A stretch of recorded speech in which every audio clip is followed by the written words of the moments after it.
I said this before in my last couple of videos, but this background is ridiculous and I apologize for it. It's only going to be like this in the next like few sit down videos until we move, because I really have no space for like a sit down area of my apartment. It's just is not gonna happen. Background's a little rough, but we'll get through it. So today I am here with Reagan's labor and delivery story, my second baby.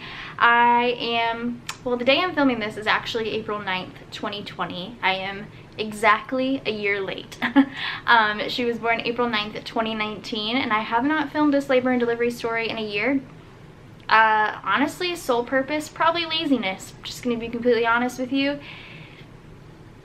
Yeah, it's just been me being kind of lazy about it, but I figured I wanted to film it probably at the beginning of this year is when I was like, you know what, I should probably sit down and film this video, and I thought it'd be cute to upload it around her birthday. So here we are a year later. You're gonna see this tomorrow for me, her labor and delivery story. So for those of you that are new to my channel or do not know basically what happened when I went into labor and delivery with my first daughter, Avery, basically just the rundown of it was I went into labor and I was in active labor for 36 hours. I labored all of it pretty much at home. I was at home the entire time in a ton of pain. I went to the hospital 3 separate times and I was turned away the first 2 because I was not dilated at all. Also, this is going to be full TMI, so like I feel like with labor and delivery stories, you kind of expect that.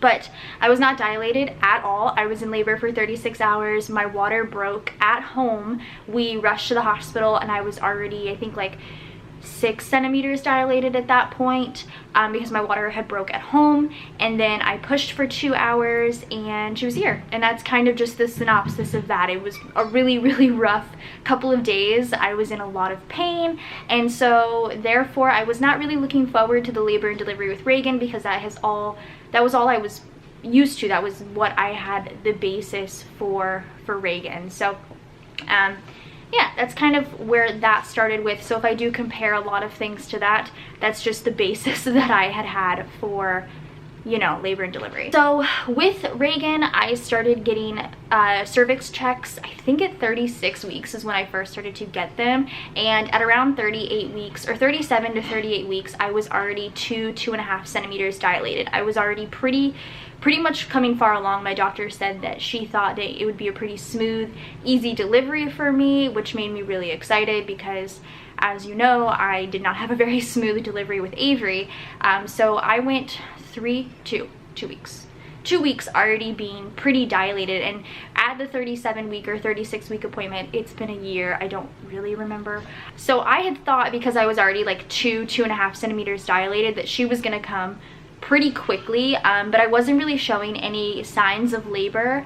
I don't know, I was in a lot of pain, but I mean, you always are. You're huge, everything's stretched out, you're at your max capacity, you have a baby inside of you, like you're in pain. So I was just like, I don't know, like I'm in pain, it could be any day now, but it did take quite a bit. We did end up setting an induction date. She wanted me not to go past my due date, and my due date was April 13th. So we did set, I believe, an induction date for the 10th or the 11th. But I obviously went into active labor before that. I was not induced. So because I was dilated and because I was at essentially max capacity, I was in a ton of pain. I was actually experiencing a lot of Braxton Hicks. I had experienced Braxton Hicks with my first pregnancy, but it wasn't to the extent that it was with this pregnancy. I feel like because I knew what labor felt like, I knew that the Braxton Hicks were Braxton Hicks because they weren't painful for me at all.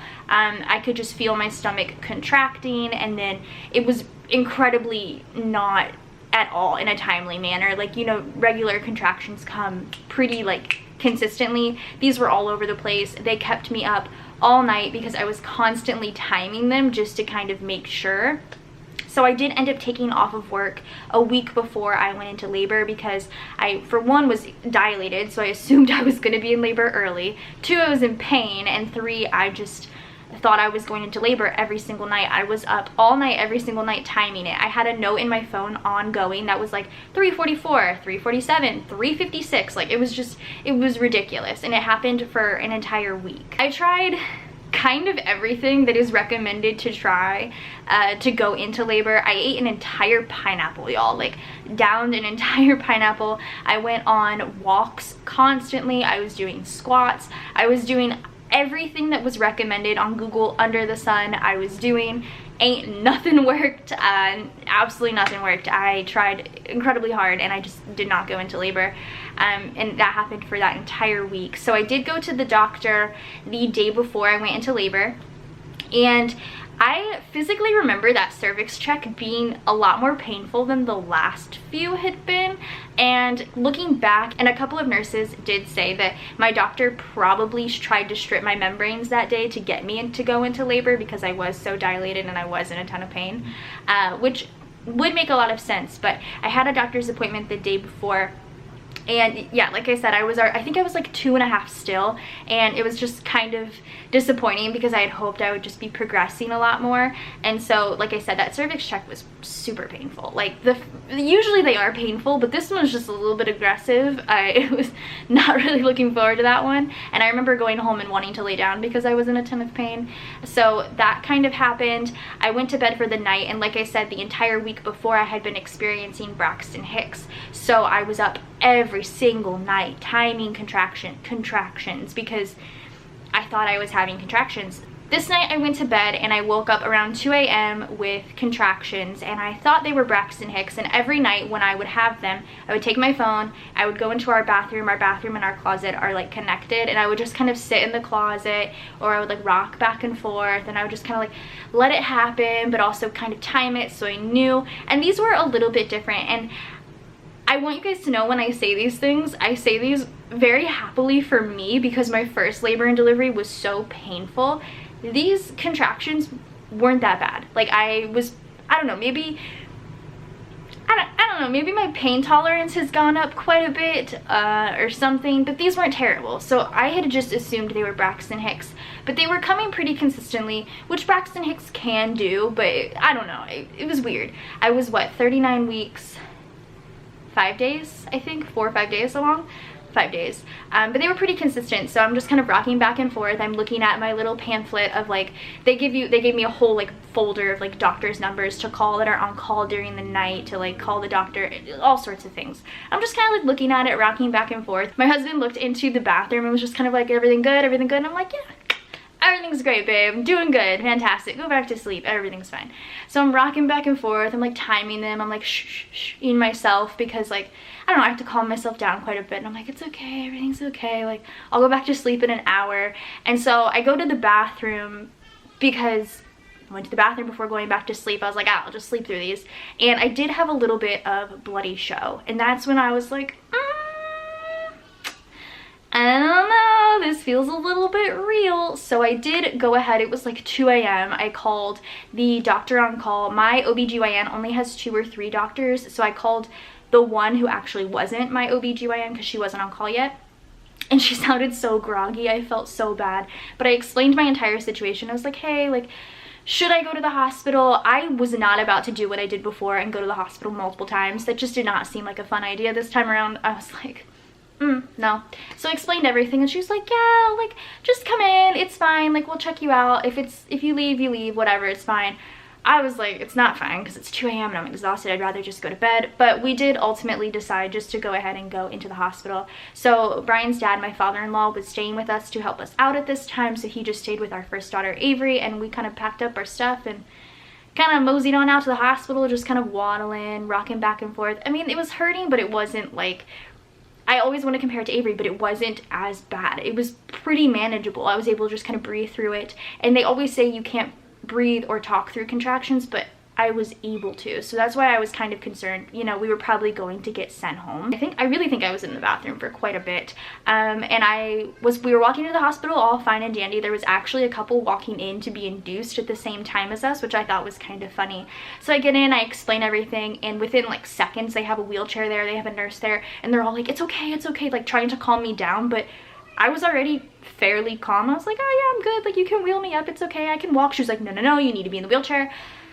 Okay, that's fine, like I'll get in the wheelchair. So we go up to the triage, or like the I would assume the triage center before they admit you. And I started talking to the nurse, and she's like, yeah, like, you know, you might be in labor, you might not, whatever, we'll check you. So she went ahead and checked my cervix, and I think I was like 4.5 centimeters dilated. And because of that, she did just say, all right, we're just gonna admit you, like, you're pretty far along, like, let's just go ahead and admit you and see what happens, which made us ultimately super happy because, you know, the first time we went to the hospital, we're not turned away, so that was kind of exciting.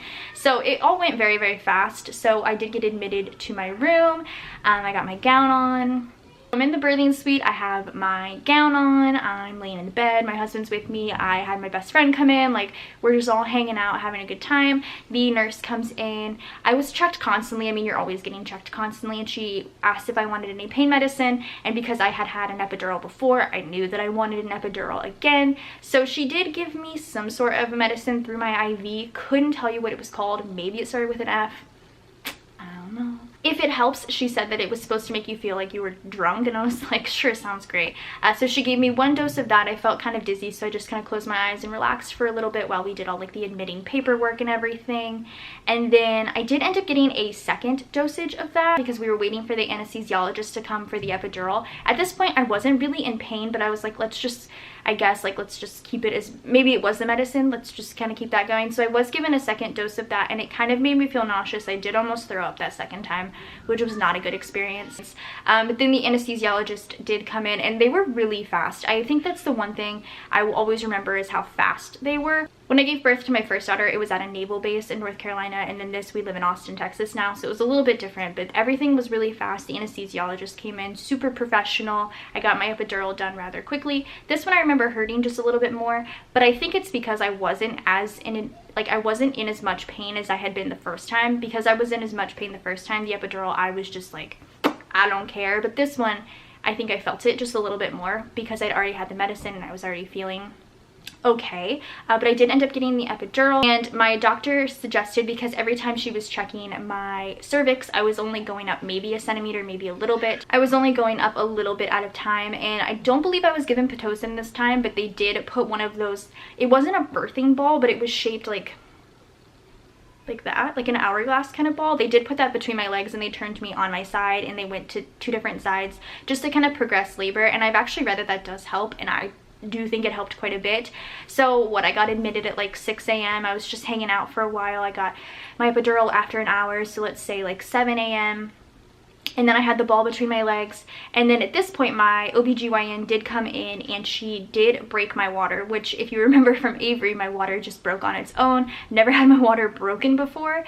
And that was kind of a weird feeling. I did feel some of it because I had still some feeling. I wasn't given like the max amount of the epidural or anything.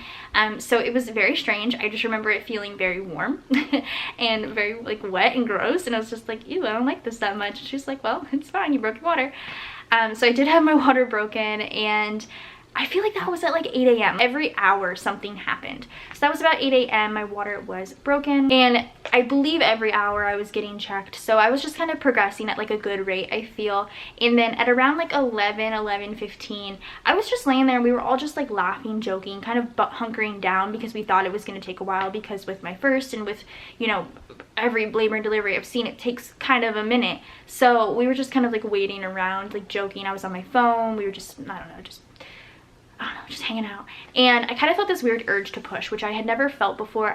Well, to be honest, I felt like I had to poop. Like, it really did. I was just like, I feel like some pressure, but I'm not sure what it means because I had never really felt that before. So the nurse at that point actually did come in, like, right as I was saying that, and we were all joking, like, oh, you feel some pressure. Oh yeah, you're at 10. And I remember specifically being like, are you kidding? Because she and I were very sarcastic with each other the entire time, in a good way. And she's like, yeah, you're at 10 centimeters. So as soon as that happened, she was like, I'll be right back. So they went and got the entire, I guess, like birthing situation. They pulled in the stuff for the baby with like the baby doctors, and then the doctors for me. And she goes, you know, we'll call your OBGYN, but before we call, let's go ahead and do a couple of practice pushes. And I thought, you know, here we go. It's going to be a couple of hours. I'll be here pushing, which is fine. So I think I did 1 practice push, and they told me to immediately stop. They were like, no, you can't push anymore. Like, we need to get your doctor. She's coming really quickly, which kind of freaked me out.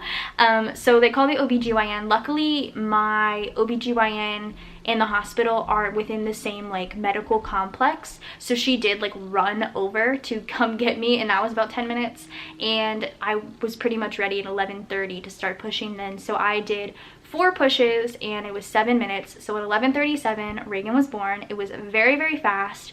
It happened so quickly.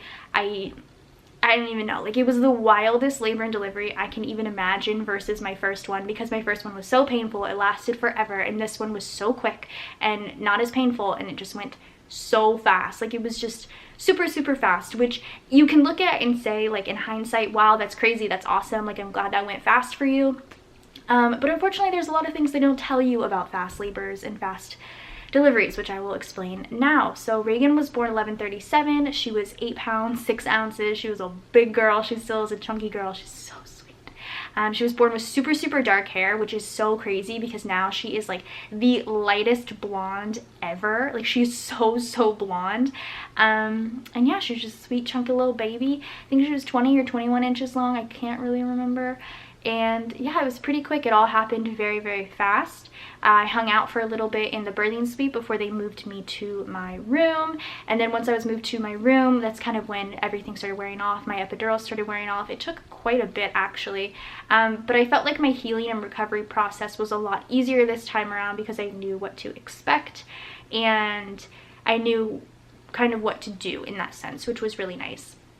So what they don't tell you about a fast delivery and a fast birth, this may have been half the reason I didn't film this video, because like with our car accident video, I just kind of wanted to be a little bit far out because I don't want to be emotional about it, although it is kind of an emotional situation. So because she was birthed so fast, it was 4 pushes. Typically when you are doing a vaginal birth and you are pushing through the birth canal, with each push the amniotic fluid is getting kind of like pushed out of the baby, out of their lungs, out of their like stomach, just kind of out of everywhere. And so because she was birthed so fast, she still had a ton of amniotic fluid left in her. So she had had her first or second poop, which is kind of telling, I feel, because she had more than 1 poop. And I wasn't even changing her. I was still laying in bed because the epidural had not quite worn off yet, so I still had hardly any feeling in my legs. So Brian and my friend Andrea were changing her diaper and kind of just like tag teaming it to be helpful. And they pulled up her legs and kind of held them up closer to her stomach. It's how you change a diaper. I don't know how else to explain it. Like, it's just how you change a diaper. And she started turning blue. She started like choking, and it was a very silent choke. And it was really scary because at that point, Avery had just come to visit. My father-in-law was there, and we all kind of panicked. And I called the nurse on the thing, it wasn't working, so we called out the door, which they didn't like, but like, I'm sorry, I don't care. Like my baby, my fresh newborn baby just turned blue. So they rushed her out and they had a nurse stay and explain to us that situation, how sometimes the amniotic fluid gets stuck in them and they need to, not sure the correct word, I don't believe it's pump their stomach, but in my brain that's what I'm thinking. So they needed to get that out, so they did that, and she came back and they're like, yeah, everything's fine, like don't worry about it, we got most of what we could, everything else will come out with spit up or with going to the bathroom. And they expressed that she probably wouldn't want to eat that much because she couldn't, because she had enough amniotic fluid in her stomach that makes her feel full, but not to worry, which obviously did worry us. Like, that's not going to make me feel better. So that happened, and not only did it happen once, but it happened twice, or 2 more times afterwards. So it happened again when everyone was there, and we panicked, and they were like, it's okay, like they flipped her over, and I don't know. And then it happened again when it was just me and Brian late at night. And thankfully, that last time it happened, they asked us if we wanted them to take her again to kind of pump her stomach. I'm not sure of the correct terms, but we said yes, absolutely. We want all of it out because like I don't want this to continue happening. And thankfully at that night, our night nurse was super, super great. She showed us exactly what to do if it were to continue, which it did not, thankfully. And she just kind of expressed everything to us that we weren't really getting. She was explaining why it was happening in better terms than we had been explained to us previously. And I did end up leaving, when we did like the survey later, I did end up leaving like a super long review about her because she was so kind to us. But yeah, it really sucked. The rest of the hospital stay, I was kind of full of anxiety. I didn't have any crazy postpartum like mental health situations after I had Avery, but with Reagan I definitely had postpartum anxiety, which kind of sucked. I came home and went in the closet with her and cried for maybe like 3 or 4 hours because I was so scared of Avery being around her. I was scared of the cats. I was scared of us being around her. I just wanted her to be as protected as possible, and I didn't feel safe being home. Like I wanted to be at the hospital. And I feel like that postpartum anxiety has kind of turned itself into health related anxiety for me now. But it's fine, like I'm cool. But yeah, so that's fine. And then about 2 weeks later, actually, I'm not sure if this is related at all to what had happened. 2 weeks later, it was like 1 a.m. and it was Brian who had just put her down back to sleep after changing her, and I was asleep, and I heard him say, gosh, I feel like we'd say this a lot in serious situations, but he went, babe, because she started silently choking, which is so freaking scary. Like, what if he had fallen asleep, you know what I mean? So she started silently choking. We don't have it anymore, but you know those little like sucker things you suck boogers and stuff out of their noses with, that you get from the hospital. We had one of those. We started sucking the fluid out of her mouth, and she was okay. She was a little limp for a minute, which really scared us, but she came back and was like okay. So we did end up calling an ER, and they were just kind of giving us the runaround. So I was like, F it, like we're just gonna go. I don't really care at this point. Like, she's 2 weeks old. I'm not dealing with this. So we went to the ER. And I'm not sure if it's like this everywhere, or maybe just because in Austin or surrounding areas, because we have a children's hospital here, they wouldn't really see her at the ER. They didn't really care to see her. They were like, yeah, just go to downtown to Dell, go to Dell, which is the children's hospital in Austin, which we'd been to before. It's a super cute hospital. I really love it. So we ended up having to drive down to Dell, and we were there in their emergency department for a couple of hours, and they were just kind of giving her x-rays and looking at her, and she was totally fine. They said she just choked a little bit, but the silent choking thing really scared me, and yeah, I got like hardly any sleep afterwards for a few months. But thankfully now she's 1 and very happy, very healthy. I will actually get her in here. That was essentially our labor and delivery story. Super easy, super fast labor and delivery, but it also can be something super scary. So look out for that, I guess. If I wanted to give you anything from this video, it's essentially kind of a pay attention situation, because you can have a super great labor and delivery and something scary can still happen, unfortunately. And then this is Reagan a year later. Look how big she is. Reagan! Reagan! So sorry she's not a fresh newborn, but this is 1-year-old, here comes Avery, she has makeup on, 1-year-old Reagan! And Avery. But yeah, I hope you guys enjoyed my labor and delivery story of this little chunk-a-monk. I can't believe she's a year old already. This year went by so fast. So very yours. Well, we hope you guys enjoyed. Say, go ahead and subscribe. Say subscribe. Subscribe. Give it a thumbs up. Alright. Bye, guys. Yeah, bye, guys.